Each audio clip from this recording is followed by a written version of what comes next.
এমন কি হয়েছিল সে রানী কইকেয়ী যে রাজা নিজের প্রাণ পর্যন্ত দিতে রাজি, যে তুমি বর চাও, তুমি কি চাও আমার কাছে যা চাইবেন তাই দিব, তুমি আমার প্রাণ রক্ষা করেছো। সবচেয়ে বেশি ভালোবাসতেন উনি কইকেয়ীকে। কইকেয়ীর ঘরেই উনি থাকতেন, উনি ওনাকে সেবা যত্ন করতেন।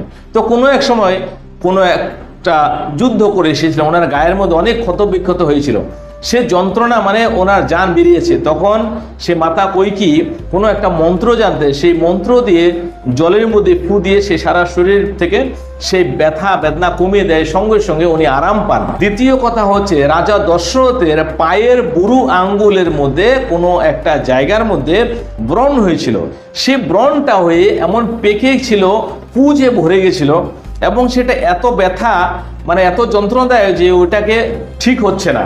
তখন সেই ব্রণের মধ্যে মুখ দিয়ে বাইরের থেকে সমস্ত মানে বিষাক্ত রক্ত আর পুজ এগুলো সব টেনে শুষে বের করে নেয়।